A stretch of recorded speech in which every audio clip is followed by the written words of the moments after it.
A new season! Yay! And we restart at Silver. And with this new season, I'm going to be playing a lot more of different classes. So, it's a two-parter. One, I'm getting seriously bored with Lionar. And two, Lionar kinda sucks right now. He's still okay, but he definitely took a pretty big hit when, I won't get into the whole patch notes, because you can watch a million other videos on that. But basically, he's not in a great spot. So I'm moving to Vanar, because I've always been fairly interested in Vanar, but I never really took the plunge with her. But I really like her design. I like the general feel of her cards. She's kind of like a Lionar, but a little bit different. She focuses on that board control, which I like.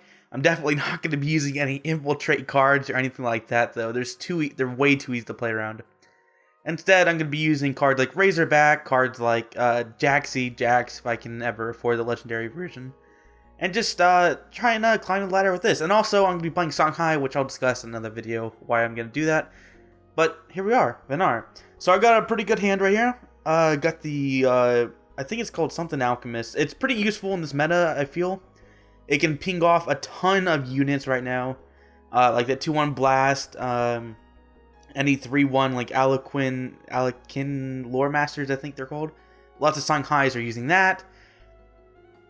And what else? There's another one. That Jaxi is still being played. And generally, it's just a pretty good card. With Jaxi being forced out of the meta, sort of. This card now takes its place. It's very useful. I really like it. And, you know, it still can help you ping off regular-sized monsters with that, you know, your one-off. So, it's a very nice card. I like it. Alternatively, I forget some of the neutral card names, but it's the 2/3 that gives +1 all around it. It's called like Primus Fist, I think. Yeah, Primus Fist. That's also an option, which I think I may have it in this deck. I know for sure I use it in the Songhai. No, I don't use it in Songhai. I definitely use it in Lionar. I probably use it in this deck as well. That's also a really nice card because 2/3 is so incredibly powerful, as noted with the Songhai change on that dude. But yeah, otherwise, Vanar, cool class. I definitely have not been been sailing up the ranks or anything, especially with the new day or two season. I recorded this yesterday, so it's still relatively fresh in my mind. But man, it's crazy. The day 1 silver ranks, it's pretty crazy. Like every other game I was running into, you know, like people with 500 wins under their belt. That's always kind of demoralizing a little bit. So, but anyway, back to this game. So this is a Vetruvian that's using the dervishes and that comes along with it. Those, what are they called? Totems, obelisks, something like that. And it's the white one especially, which is probably the worst one because it gives the dervish +1 health, which is almost always useless. So right now, I'm trying to figure out where I want to put this, I think it's called Heart Sister. Yeah, I'm trying to figure out where I want to put it. I decided to put it up in the top so he has less zone of control up there.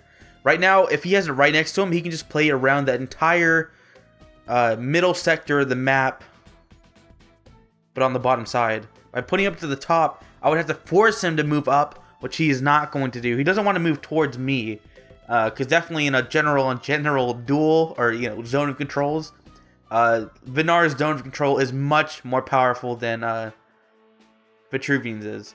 At least for the most part. Vetruvian, of course, has Entropic Decay and Dominate Will. Both of those target nearby minions near the general that change the course of the board with either the Destroy or Mind Control. But I think generally still, Vanar's, like, she has the weapons, or weapon? I don't know if she has 2 weapons. She has at least 1 weapon, very powerful, comes default with the deck. And even though she may, I don't know, I'm actually really curious. So, since I've been playing Lionar so much, Lionar and Songhai, both of which want to be in the enemy's face, are you not supposed to play like that with Vanar? Are you supposed to kind of step back a little bit, maybe be close but not too close? I'm always of the mindset that I want to be right in the space next to the general all game. Because, you know, the general has to place everything close to them, typically. And if you're close to them at all times, you can use your general to trade with their minions and gain that board control and stifle what they can even build up. Also, I feel that makes games go by a lot faster, although it's something I may want to tone down. So right now, I've also seen an incredible rise of mecha cards coming out. Lots of this 2/2 guy, lots of mech decks. It's really, really strange. And it's not the Vanar mech list that I think it's Kalos on the Duelyst forums that came up with either. It's Vitruvian, it's Songhai, it's Vanar, it's Abyssian, it's Magmar. It's all these classes using the mechs, which is so strange to me. I mean, they're pretty good cards, and if you can get a Mechazor out, then that's great.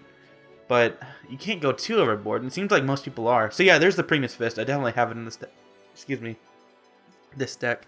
Also, I love the Fenrir War Master. That's probably one of my favorite cards in the game. Because it has so... That's actually one of the big reasons why I went over to Vanar, is because of that single card is so incredible. Like, the card would die if it was nerfed down to a 3/2. Unless the mana went down to 2 as well. But as a 3/3 for 3, that also summons another 3/3, both of which can't be killed by generals in one hit, is so incredible. It's absolutely essential in I don't care what kind of Vanar you're playing, you gotta play this card. It's so amazing. I wish Lionheart had something like that. But alas, it does not. And even if you do silence it, it's still a 3/3 for 3. Tripping over my 3s there. Still a 3/3 for 3, which is still pretty good. I mean, it's not good. They had to use a silence on it. I would rather you use the silence on this card rather than another one. Even though Vanar doesn't really have a whole lot of cards you can effectively silence or save a silence for. At least not the kind of Vanar I'm playing. There's definitely the decks that have, I think it's called like Draugr Overlord or something like that. The big old beast-looking dude. I don't have any of those. I think the only legendary card I have in this deck is that mountainy looking one. Because that's like, I needed some kind of carryover from from Lionheart. So that's basically like a more expensive Holy Immolation that also has the kind of the side effect that turns a minion into a 5/5. But it also costs 2 mana, so that's incredibly difficult to pull off. To like pull it off in the same way that you would do Holy Immolation, you would need 8 mana to place a 2 mana unit and then use it, or 9 mana with a 3 cost unit, but I don't have a lot of those. It's difficult to pull off, no doubt. You need to already have a minion on the board rather, to play. So I'm actually going to be classifying these games, all these games pretty much, as climbing instead of VOD reviews. Because VOD reviews, with VOD reviews, I want to take a much more narrative-based commentary, where I feel like lately I've just been like, oh, I'm doing in the future VOD review. But no, I don't want to do that like that. So I want VOD reviews to be like that once, maybe twice a week thing, where the attention is more focused on what's going on in the video, as opposed to when I'm doing something like this, where I'm just kind of chatting about, like, I want the ladder climbing videos to be general commentary. Even if it's in the future, if it's in the past, whatever. I don't mean past, I mean current. So they can just be live commentary, or they can just be general commentary after the fact. But VOD reviews, I'm going to be pushing for those to be much more analytical. Okay. Yeah. So I'm going to be cycling through Vanar, Songhai, and Lionheart. Wait, did I already say that twice? Lionheart, Songhai, and Vanar. All 3 of those classes. Over the course of this month. And even though I didn't hit an S rank like I wanted to last season, I'm feeling pretty good about this season. Last season it felt like you either play Vitruvian or you lose. And I don't like Vitruvian. I didn't have any Vitruvian cards, all I had was the Lionheart, so I couldn't really compete too much on that front. But now that Vanar and Songhai and Lionheart are still all... I think they're all kind of hovering in that 1.5 tier. It's not tier 1, it's not tier 2. They're just kind of hovering in between that section. And I think S tier. Well, actually, no. Songhai is S tier, and then Vanar and Lionheart are hovering just a little bit below average first tier. If that makes any sense. In my mind, anyway, it's like Songhai is well above everything else right now, and then a little bit down it's Vanar, and then a little bit down is what is a little bit down from that?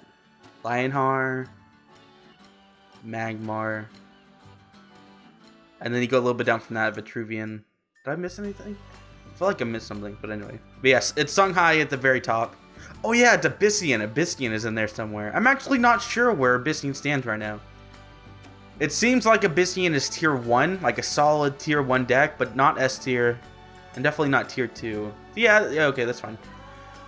And it's just such a weird little, like, rock, paper, scissors thing you have going on right now. Like, Lionar beats Songhai in optimal conditions. So there's that mountain card, by the way. So cool. It's like a holy immolation. And yeah, I pretty much got this this game under wrap. Not too difficult to win from this point. That's the state of Vitruvian right there. Okay, so, I mean, at least... Yeah, okay. I'll just continue with the next game. So last game, we were talking about where does Abyssian sit on the ladder. And this actually will probably be an okay example of what it's going to look like. Okay, so this is my starting hand. Of course, I'm going to keep those 2 drops. They're both very good. And Chromatic Cold is marvelous. I love myself some Chromatic Cold, even though I do go ahead and replace it. The reason being, Abyssian has a lot of 1-1s, 2-1s, or 3-1s. So right off the bat, you're not getting maximum efficiency from the Chromatic Cold. Number 2, the cards that you want her to dispel from her right now, and like as it is right now, are typically late game E cards. I haven't felt the need to use it early. And I'd much rather have another 2-drop, another 3-drop in my early hand than a card that is quite situational with Abyssian right now.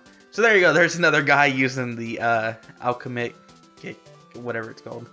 The Alchemist, dude. You can call him Alchemist. And I've actually found Hailstone Prison is not that great right now. In all the games that I've played so far with Vanar in this season, like 10 games or so, I don't think I've used it a single time. There's so many low-cost minions with, you know, opening gambits or something like that. Or they're already damaged, or close to death, I mean. So there's that ping going off. Incredibly useful for picking off those Jaxies in the back. Very nice. Very nice. And there's still body blockers. There's still 2 damage. They still take up a general's attack. So it's all very powerful. And this is a very powerful start for me. Even though I don't get the opening gambit from Primus Fist, I'm still sitting in a really good spot. And my next card's coming up is, of course, going to be the War Master. So good. It's a pretty powerful card, but keep in mind that those are throwaway 2-for-1s. 2 1s up there. Not a big deal. And she didn't even get the health back. And that was her complete turn, so it's a big win for me. But I'm still going to probably just trash this guy into her. A big thing that I've always been careful to do is to not let Abyssian have easy kills on the board. Like this 2-1. So you can just kill that right away, get a Death Watch. Don't want that to happen. Very frustrating to deal with. So let's get rid of it right now. So even though I'm lower on health, my momentum is incredibly high right now. I'm able to deal with everything she's got. My hand is great, and I've got a great minion on the board. So it's not looking like I'm going to be losing this one. And also a big reason why I want to do this ladder climbing general commentary. It's because I'm doing this right now in the silver ranks. I want to be able to put out much more content. At least... I completely lost my train of thought. I want to be putting out more videos. That was the first thing. And the second thing... Oh yeah, I'm learning this class as I go. So I pretty much played like 99% of... 90% of my plays thus far with Duelyst has been on Lionar. And the other 10% has been Songhai. But Vanar is completely new to me. I think I played her to level 11 and then quit and never played her again, so... Okay, so that card that she's got is called like Venom Tooth or something. I think it was pretty weak, I don't know.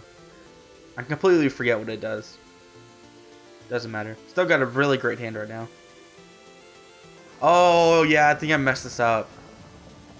There's a unintended interaction. So, I love this part where like every turn with like a full hand like this feels like a lethal puzzle in the challenge list, which I need to update, by the way. I've kind of fallen off of doing that. So I took an additional damage right there because the transformation counts as a summoning minion, rather. So I took 2 damage right there. Very unfortunate, but it's not going to kill me. I don't think I could have worked my way around that without committing a Chromatic Cold. And I don't want a Hailstone Prison a 3-mana nothing, you know. I want to save that for something a little bit more beefy, a little bit more dangerous. Like if she puts out I don't know any of her card names, but if she puts out the 6/6 summon 6 Wraithlings upon death card, I definitely want a Hailstone Prison that. I don't know Abyssian especially well, but I know the cards that I want a Hailstone Prison. Generally, I know for some reason a lot of Abyssians use the legendary neutral cards, which I thought was always really funny.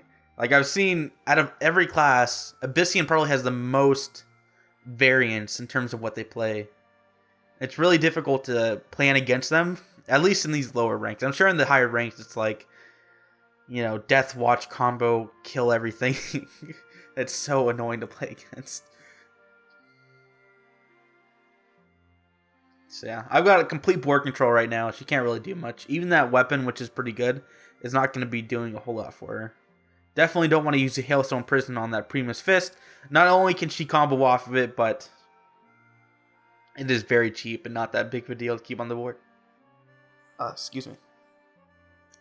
So this aspect of the Drake card, it's a very interesting card. So, and that's another thing why I like Vanar so much, is that a lot of her cards are so ambiguous. And what I mean by ambiguous, I don't mean it can be taken 2 different ways. I mean like it can be used in so many different scenarios, and I love that about this class. Whereas Lionheart felt like I was brute strengthening my way through a lot of matchups. Or matches, more accurate to say. So she does have 10 health on me, but I have 4, 5, 6, 7, 8 health in the bank right now. So I'm just going to try and burn her off of this weapon. I still get that Primus Fist to deal with, not a big deal. Put down my heal and put down my other heal. And it looks like I'm going to be leaving that Primus Fist on the board, which is okay. It's not a big deal. If I felt that was a really big deal, I definitely would have kept Chromatic Cold instead for it. But, well, I mean, that wouldn't even killed it, but that's not what I meant to say. I meant Hailstone Prison, not Chromatic Cold. The first card that I mulliganed. So now I've got my Razorback, and this is a big aspect of this deck that I keep tripping over my words because I'm so excited. It is its win condition. So if you have like even just one unit on the board, this I think it's 4/3 for 4. It's actually a 6. Okay, how do we calculate this? So this is like at a base level, it's a 4 mana 4/3. That's not very good, you know. Even at 3 mana, it wouldn't be that good. It would be in Hearthstone, it'd be okay, but in Duelyst, it's not very good. Not terrible. And if you just have one other minion on the board, that's like summoning a 2/1 rush minion alongside of it. So that's 6 mana or a 6 attack, 4 health. Well, we won't even count that health. It's a 6 attack, 3 health for 4, and already it's okay. It's not amazing. You definitely don't want low health minions in general, but it's still pretty good.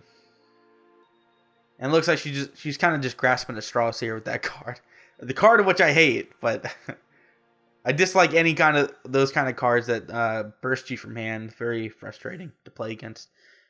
Because there's very little you can do to fight against it. Like the same thing goes with Songhai's Spiral Technique.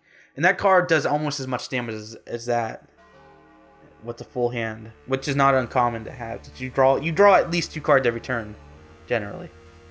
So yeah, you just play the Razorback, and then you go to town to mess her up. Vanar is fun. I like Vanar. Very cool class. Definitely going to be playing a lot more of it. Did I actually win? Or did I have to go to next turn? Nope, there it is. Chromatic Cold. Alright.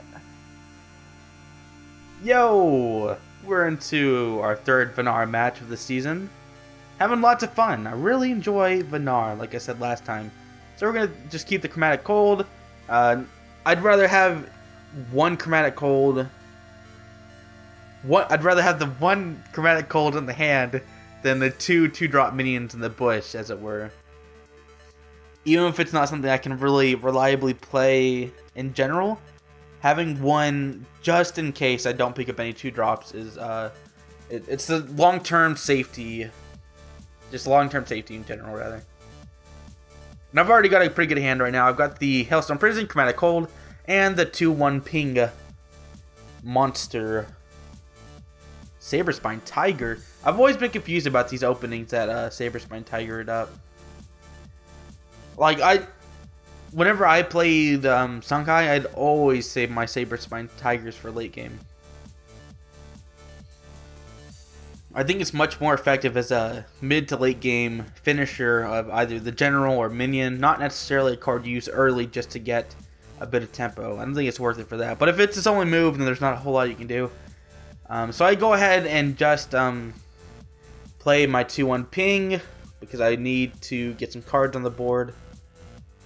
And then I switch places just for the fun of it. So while both those cards didn't get their intended value, I feel that I want to keep my tempo up. So, and I should preface this by saying, you should absolutely not take what I say in these ladder climbing videos, at least with Vanar, as absolute truths.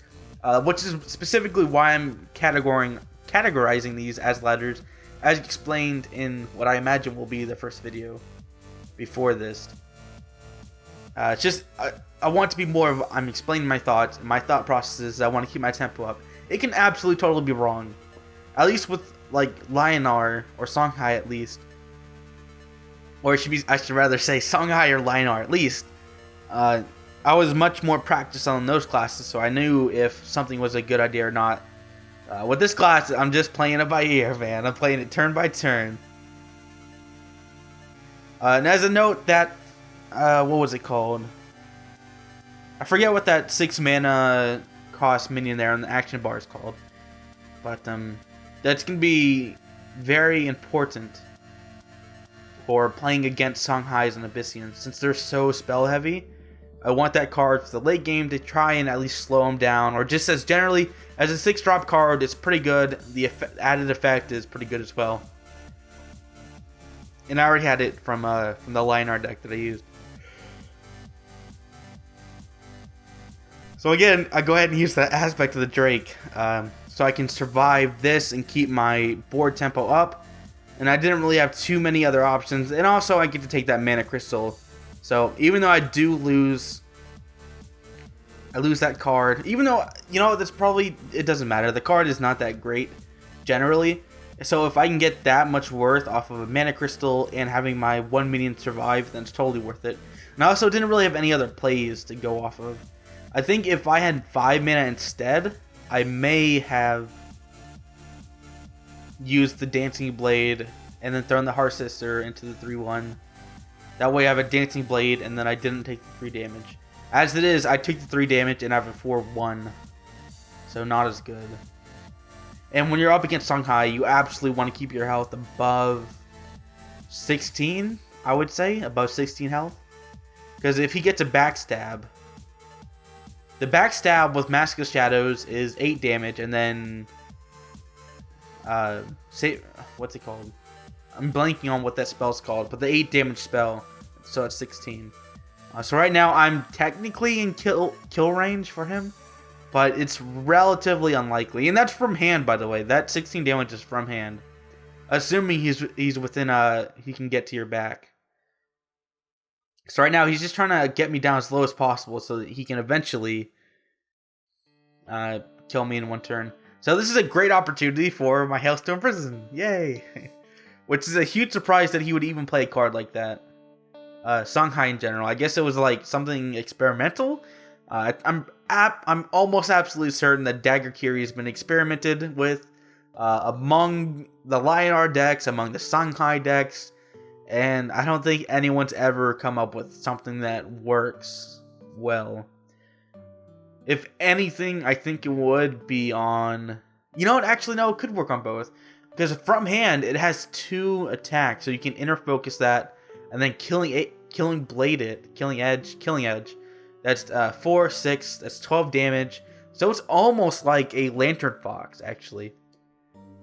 But wait, but then that would cost 9 mana. 9 mana is a lot of mana, man. 9 mana is a lot of mana, man. And that's assuming you have all 3 cards for just 12 damage at hand. So it's not that great. and it's way too risky to have it stay on the board. It don't like that, just that simple act of Hailstorm Prison completely destroyed his tempo.